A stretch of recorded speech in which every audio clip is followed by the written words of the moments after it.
नमो भगवते महावराहे। आज सृष्टि और श्राद्ध की उत्पत्ति कथा एवं पितृयज्ञ का वर्णन सुनेंगे।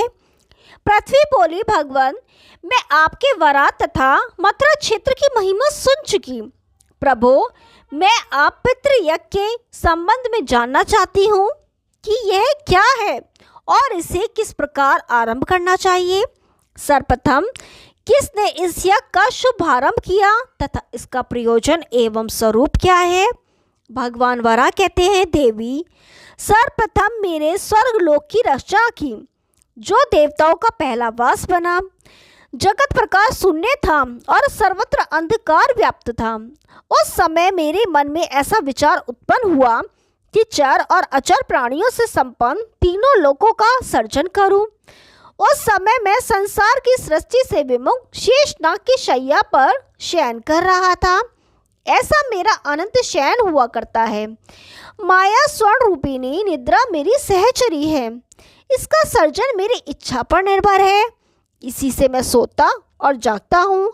सृष्टि के प्रारंभ में सर्वत्र जल ही जल था, कहीं कुछ भी पता नहीं चलता था।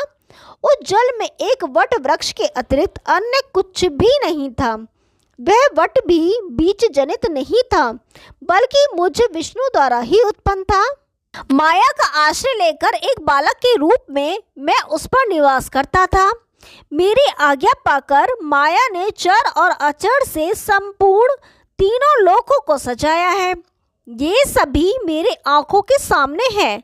शुभे मैं ही इस विविध वैचित्र पोतपेत चराचर विश्व का आधार हूँ। समय अनुसार मैं ही बड़वा मुख नामक अग्नि बन जाता हूँ।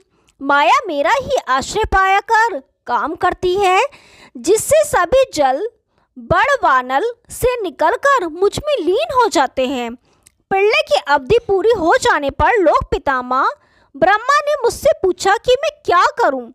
तब मैंने उनसे वचन कहा, ब्राह्मण तुम यथाशीघ्र सुर असुर एवं मानवों की सृष्टि करो। देवी इस प्रकार मेरे कहने पर ब्रह्मा ने हाथ से कमंडलू उठाया और उसके जल से आचमन कर देवताओं की सृष्टि का कार्य आरंभ कर दिया। पितामह ने 12 आदित्य, 8 वसु, 11 रुद्र, 2 अश्वनी कुमार, 49 मरुदगण एवं सबका उद्धार करने के लिए ब्राह्मण तथा सुर समुदाय की सृष्टि की। उनकी भुजाओं से क्षत्रियों की, उरुओं से वैश्यों की तथा चरणों से शूद्रों की उत्पत्ति हुई। देवी वहीं से देवता और असुर सब के सब धराधाम पर विराजने लगे। देवता और दानवों में तप तथा बल की अधिकता हुई। अदिति देवी से आदित्य, वसुगण, रुद्रगण, मरुदगण, अश्वनी कुमार आदि 33 करोड़ देवता उत्पन्न हुए। दिति देवी से देवताओं के विरोधी दानवों की उत्पत्ति हुई। उसी समय प्रजापति ने तपोधन ऋषियों को उत्पन्न किया। वे सभी तीव्र तेज के कारण सूर्य के समान प्रकाशित हो रहे थे। उन्हें सभी शास्त्रों का पूर्ण ज्ञान था। अब उनके पुत्रों तथा पोत्रों की संख्या सीमित न रही। उन्हीं में एक निमि हुए। उन निमि को भी एक पुत्र हुआ जो आत्रेय नाम से प्रसिद्ध हुआ। वह जन्म से ही सुंदर, संयत चित्र एवं उदार स्वभाव का था। वह मन को एकाग्र कर अविचल भाव से सावधान होकर तपस्या करता। वसुंधरे पंचाग्नि तापना, वायु पीकर रहना, भुजा ऊपर उठाकर एक पैर से खड़े रहना, सूखे पत्ते एवं जल ग्रहण करना, शीतकाल में जल शयन करना, फलों के आहार पर रहना तथा चंद्रायन व्रत का पालन करना, ये उसकी तपस्या के अंग थे। इन सभी नियमों का पालन करते हुए वह 10,000 वर्षों तक तपस्या में लीन रहे। इतने में कालवश उसका देहांत हो गया। ऐसे सुयोग्य पुत्र की मृत्यु से निमि का हृदय शोकपूर्ण हो गया। इस प्रकार पुत्र शोक के कारण ये निमि दिन रात चिंतित रहने लगे। माधवी उस समय निमि ने 3 रात तक शोक मनाया। उनकी बुद्धि बहुत विस्तृत थी, अतः इस शोक से मुक्त होने का विचार किया कि माघ मास की द्वादशी का दिन उपयुक्त है और फिर उस दिन पुत्र के लिए श्राद्ध की व्यवस्था की। उस बालक को खाने एवं पीने के लिए जितने भोजन के पदार्थ, अन्न, फल, मूल तथा रस थे, उन्हें एकत्र कर फिर स्वयं पवित्र होकर सावधानी के साथ ब्राह्मण को आमंत्रित किया और अपसव्य विधान से सभी श्राद्ध कार्य संपन्न किए। सुंदरी इसके बाद 7 दिनों का कृत्य एक साथ संपन्न किया। शाक, फल और मूल इन वस्तुओं के पिंडदान किया। 7 ब्राह्मणों की विधिवत पूजा की। कुशों को दक्षिण की ओर अग्रभाग करके रखकर नाम और गोत्र का उच्चारण करके मुनिवर निमि ने धार्मिक भावना से अपने पुत्र का नाम पिंड अर्पण किया। भद्रे इस प्रकार विधान पूरा करते रहे। दिन समाप्त हो गया और भगवान सूर्य अस्ताचल को चले गए। ये परम दिव्य उत्तम कर्म श्रेष्ठ भाव से संपन्न हुआ। उन्होंने मन और इंद्रियों को वश में करके आशाएं त्याग दी और अकेले ही शुद्ध भूमि में पहले कुश, जब, मग, चर्म और इसके बाद वस्त्र बिछाकर बैठ गए। उनका वह आसन न बहुत ऊंचा था न अति नीचा। चित्त और इंद्रियों की क्रियाओं में वश में करके एकाग्र हो अपने अंतःकरण को शुद्ध करने के लिए उन्होंने योगासन लगाया और अपने शरीर तथा सिर को समान रखकर अचल कर लिया। उनकी दृष्टि नासिका के अग्रभाग पर जमी थी। चित्त में किसी प्रकार का शोभ भी न था। फिर निर्भीक एवं ब्रह्मचर्य से रहकर श्रद्धा के साथ एक निष्ठ होकर उन्होंने मुझ में अपने चित्त को लगाया। इस प्रकार सायंकाल की संध्या समाप्त हुई, पर रात्रि में पुण्य चिंता और शोक के कारण उनका मन सहसा शुद्ध हो उठा और इस प्रकार पिंडदान की क्रिया करने से उनके मन में महान पश्चाताप हुआ। वे सोचने लगे, अहो, मैंने जो श्राद्ध तर्पण की क्रियाएं की हैं, इन्हें आज तक किन्हीं मुनियों ने तो नहीं किया है। जन्म और मृत्यु पूर्व कर्म के फल से संबद्ध है। पुत्र की मृत्यु के बाद मैंने जो तर्पण किया, यह अपवित्र कार्य है। अहो, स्नेह एवं मोह के कारण मेरी बुद्धि नष्ट हो गई थी, इसी से मैंने ये कर्म किया। पितृपद पर स्थित जो देवता, दानव, गंधर्व, पिशाच, उरग और राक्षस आदि हैं, वे अब मुझे क्या कहेंगे। वसुंधरा इस प्रकार निमि सारी रात चिंता में व्यग्र रहे। फिर रात्रि बीती, सूर्य उदित हुए। फिर निमि ने प्रातः संध्या का जैसे तैसे अग्निहोत्र किया, पर वे चिंता दुख से पुनः संतप्त हो उठे और अकेले बैठकर प्रलाप करने लगे। उन्होंने कहा, ओहो, मेरे कर्म बल एवं जीवन को धिक्कार है। पुत्र से सभी सुख सुलभ होते हैं, पर आज मैं उस पुत्र को देखने में असमर्थ हूँ। विवेकी पुरुषों का कथन है कि पुतिका नाम का नरक घोर कलेशदायक है, पर पुत्र इससे रक्षा करता है। अतः सभी मनुष्य इस लोक तथा परलोक के लिए ही पुत्र की इच्छा करते हैं। अनेक देवताओं की पूजा, विविध प्रकार के दान तथा विधिवत अग्निहोत्र करने से फल स्वरूप मनुष्य स्वर्ग में जाने का अधिकारी होता है, पर वही स्वर्ग पिता को पुत्र द्वारा सहज ही सुलभ हो जाता है। यही नहीं, पौत्र से पितामह तथा परपौत्र से प्रपिता की भी आनंद पाते हैं। अतः अब अपने पुत्र के बिना मैं जीवित नहीं रहना चाहता हूँ। देवी इस प्रकार वे चिंता से अत्यंत दुखी हो रहे थे कि देवर्षि नारद सहसा उन निमि के आश्रम में पहुंच गए। उस अलौकिक आश्रम में सभी ऋतुएं अनुकूल थी। अनेक प्रकार के फल, फूल एवं जल उपलब्ध थे। स्वयं प्रकाश से प्रकाशमान नारद जी निमि के आश्रम के भीतर गए। धर्मज्ञ निमि ने उन्हें आया देखकर उनका स्वागत और पूजन किया। देवी उस समय निमि के द्वारा आसन, पाद एवं अर्घ आदि दिए गए। नारद जी ने उन्हें ग्रहण कर फिर उनसे इस प्रकार कहना आरंभ किया। नारद बोले, निमि, तुम्हारे जैसे ज्ञानी पुरुष को इस प्रकार शोक नहीं करना चाहिए। जिनके प्राण चले गए हैं उनके लिए तथा जिनके प्राण नहीं गए हैं उनके लिए पंडित जन शोक नहीं करते। यदि कोई मर जाए, नष्ट हो जाए अथवा कहीं चला जाए, इनके लिए जो व्यक्ति शोक करता है उसके शत्रु हर्षित होते हैं। जो मर गया, नष्ट हो गया, वह पुनः लौट आए, ये संभव नहीं है। चर और अचर प्राणियों से संपन्न इन तीनों लोकों में मैं किसी को अमर नहीं देखता। देवता, दानव, गंधर्व, मनुष्य, मृग, ये सभी काल के ही अधीन हैं। तुम्हारा पुत्र श्रीमान निश्चय ही एक महान आत्मा था। उसने पूरे 10,000 वर्षों तक अत्यंत कठिन तपस्या कर परम दिव्य गति प्राप्त की है। इन सब बातों को जानकर तुम्हें सोच नहीं करना चाहिए। नारद जी के इस प्रकार कहने पर निमि ने उनके चरणों में सिर झुकाकर प्रणाम किया, किंतु फिर भी उनका मन पूरा शांत न हुआ। वे बारंबार दीर्घ सांस ले रहे थे और उनका हृदय करुणा से व्याप्त था। वे लज्जित होकर कुछ डरते हुए से गदगद वाणी में बोले, मुनिवर, आप अवश्य ही महान धर्म ज्ञानी पुरुष हैं।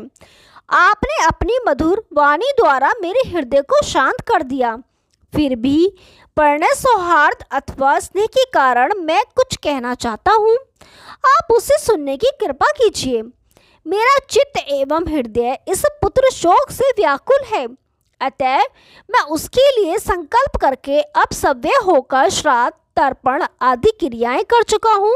साथ ही साथ ब्राह्मणों को अन्न एवं फल आदि से तृप्त किया है तथा जमीन पर कुशा बिछाकर पिंडदान अर्पण किए हैं। द्विजवर, पर अनार्य पुरुष ही ऐसा कर्म करता है। इससे स्वर्ग अथवा कीर्ति उपलब्ध नहीं हो सकती। मेरी बुद्धि मारी गई थी। मैं कौन हूँ, यह मुझे स्मरण न था। अज्ञान से मोहित होने के कारण यह काम मैं कर बैठा। पहले के किसी भी देवता ऋषियों ने ऐसा काम नहीं किया है। प्रभो, मैं ऊहापोह में पड़ा हूँ कि कहीं मुझे कोई प्रत्यवाय या शाप न लग जाए। नारद जी बोले, द्विजश्रेष्ठ, तुम्हें भय नहीं करना चाहिए। मेरे देखने में अधर्म नहीं किंतु परम धर्म है, इसमें कोई संशय नहीं करना चाहिए। अब तुम अपने पिता की शरण में जाओ। नारद जी के इस प्रकार कहने पर निमि ने अपने पिता का मन, वाणी और कर्म से ध्यान पूर्वक शरण ग्रहण किया और उनके पिता भी उसी समय उनके सामने उपस्थित हो गए। उन्होंने निमि को पुत्र शोक से संतप्त देखकर उन्हें कभी व्यर्थ न होने वाले अभिष्ट वचनों द्वारा आश्वासन देना आरंभ किया। निमे, तुम्हारे द्वारा जो संकल्पित कार्य हुआ है तपोधन, यह पितृयज्ञ है। स्वयं ब्रह्मा ने इसका नाम पितृयज्ञ रखा है। तभी से यह धर्म व्रत एवं क्रतु नाम से अभिहित होता आया है। बहुत पहले स्वयंभू ब्रह्मा ने भी इसका आचरण किया था। उस समय विधि के उत्तम जानकार ब्रह्मा ने जो यज्ञ किया था उसमें श्राद्ध कर्म की विधि और प्रेत कर्म का विधान है। उसे उन्होंने नारद को भी सुनाया था। भगवान वरा कहते हैं, सुंदरी, अब मैं ब्रह्मा द्वारा उपदिष्ट उस श्राद्ध विधि का भली भांति प्रतिपादन करता हूँ, सुनो। इससे ज्ञात हो जाएगा कि पुत्र पिता के लिए किस प्रकार श्राद्ध करता है। जितने प्राणी उत्पन्न होते हैं उन सब की समयानुसार मृत्यु हो जाती है। चींटी आदि से लेकर जितने भी जंतु हैं उनमें किसी को मैं अमर नहीं देखता, क्योंकि जिसका जन्म होता है उसकी मृत्यु और जो मरता है उसका जन्म निश्चित है। हाँ, कोई विशेष कर्म अथवा प्रायश्चित का सहयोग प्राप्त होने से मोक्ष होना भी निश्चित है। सत्व, रज और तम, ये तीनों शरीर के गुण कहे जाते हैं। कुछ दिनों के पश्चात युग के अंत में मनुष्य अल्पायु हो जाएंगे। तमोगुण की प्रधानता वाले मानव कर्म दोष के प्रभाव से सात्विक विषय पर ध्यान नहीं देते, अतः उस कर्म के प्रभाव से उन्हें नरक में जाना पड़ता है। फिर अगले जन्मों में उन्हें पशु, पक्षी अथवा राक्षस की योनि मिलती है। वेद को जानने वाले सात्विक ज्ञानी लोग धर्म, ज्ञान और वैराग्य के सहारे मुक्ति मार्ग की ओर अग्रसर होते हैं। क्रूर, भयभीत, हिंसक, निर्लज, अज्ञानी, श्रद्धाहीन मनुष्य को और पिशाच के समान व्यवहार करने वाले को तमोगुणी जानना चाहिए। उसे कोई अच्छी बात बताई जाए तो वह समझता ही नहीं है। इसी प्रकार पराक्रमी, अपने वचन के पालन करने वाले, स्थिर बुद्धि, सदा संयमशील, शूरवीर तथा प्रसिद्ध व्यक्ति को राजस पुरुष मानना चाहिए। जो क्षमाशील, इंद्रिय विजयी, परम पवित्र, उत्तम ज्ञानवान, श्रद्धालु तथा तप एवं स्वाध्याय में सदा संलग्न रहते हैं, वे सात्विक पुरुष हैं। ब्रह्मा ने निमि से कहा था, पुत्र, इस प्रकार सोच विचार कर तुम्हें शोक करना अनुचित है, क्योंकि शोक सबका संहारक है। वह लोगों के शरीर को जला देता है। उसके प्रभाव से मनुष्य की बुद्धि नष्ट हो जाती है। लज्जा, गति, धर्म, श्री, कीर्ति, नीति तथा संपूर्ण शोकाकुल मनुष्य का परित्याग कर देते हैं। अतः पुत्र, तुम शोक का त्याग करके परम सुखी बनने का प्रयत्न करो। मूर्ख मनुष्य मोहवश हिंसा तथा मिथ्या भाषण करने में तत्पर हो जाता है। ऐसे मनुष्य को अपने दोषों के कारण घोर नरक में निवास करना पड़ता है। अतः अब मैं धार्मिक जगत का कल्याण होने के लिए सच्ची बात बताता हूँ, तुम मुझसे सुनो। संपूर्ण संसार से आसक्ति हटाकर धर्म में बुद्धि को लगाना चाहिए, यह सार वस्तु है। स्वयंभू मनु ने जो कहा है तथा तुमने जो श्राद्ध किया है, इस पर विचार करके मैं चारों वर्णों के लिए विधान बतलाता हूँ, उसे सुनो। जिस समय प्राण कंठ स्थान पर पहुंच जाता है, उस समय मनुष्य भय और भ्रांतिवश अत्यंत घबरा जाता है और वह सभी दिशाओं में दृष्टि डालने में असमर्थ हो जाता है। किसी क्षण में स्मृति आ भी जाती है। माधवी जीव की जब तक आंख नहीं खुलती, तब तक भूमि के देवता ब्राह्मणगण स्नेहपूर्वक सामने सत्यशास्त्र पढ़े और यथा योग्य दान आदि धर्म कराना समुचित है। दूसरे लोक में उस प्राणी का कल्याण हो, इसलिए गोदान करना चाहिए। इसकी विशेष महिमा है। धरातल पर विचरना और अमृत तुल्य दुग्ध प्रदान करना गौ का स्वाभाविक गुण है। इसके दान से मनुष्य यथाशीघ्र ताप से छूट जाता है। इसके बाद मरणासन प्राणी के कान में श्रुति कथित दिव्य मंत्र सुनाना चाहिए। जब प्राणी अत्यंत विवश हो जाए तो मनुष्य उसे देकर मंत्र पढ़कर मरना कालोचित कर्म विधि पूर्वक संपन्न करे। इस मंत्र में संपूर्ण संसार से प्राणी को मुक्त करने की शक्ति है। फिर तत्काल मधु पर्क हाथ में लेकर कहें, ओमकार स्वरूप भगवान, आप मेरा अर्पण किया हुआ मधु पर्क स्वीकार करने की कृपा करें। ये परम स्वच्छ संसार में आने जाने का नाशक अमृत के समान भगवत प्रेमी व्यक्तियों के लिए नारायण रचित दाह मिटाने वाला तथा देवलोक में परम पूजनीय है। यह कहकर उसे मरणासन प्राणी के मुख में डाल दे। इसके फलस्वरूप व्यक्ति परलोक में सुख पाता है। इस प्रकार की विधि संपन्न होने पर यदि प्राण निकलते हैं तो वह प्राणी फिर संसार में जन्म नहीं पाता। मृत प्राणी की सद्गति के उद्देश्य से उसे वृक्ष के नीचे ले जाकर अनेक प्रकार के गंधों तथा घृत तेल के द्वारा उस प्राणी के शरीर का शोधन करें। साथ ही तेजस एवं अविनाशी सभी कार्य उसके लिए करना उचित है। जल के सन्निकट दक्षिण की ओर पैर करके लेटा देना चाहिए। तीर्थ आदि का आवाहन करके उसे स्नान कराने का विधान है। गया आदि जितने तीर्थ ऊंचे विशाल एवं पुण्य में पर्वत, कुरुक्षेत्र, गंगा, यमुना, कौशिकी, प्योष्णी, गंडकी, वृद्धा, सरयू, बलदा, अनेक वन, वरा तीर्थ, पंडार क्षेत्र, पृथ्वी के संपूर्ण तीर्थ तथा चारों समुद्र, इन सभी का मन में ध्यान करके मृत प्राणी को उस जल से स्नान कराना चाहिए। फिर विधि के अनुसार उसे चिता पर रखना चाहिए। उसके पैर दक्षिण की दिशा में हो। प्रधान दिव्य अग्नियों का ध्यान करके हाथ में अग्नि उठा ले।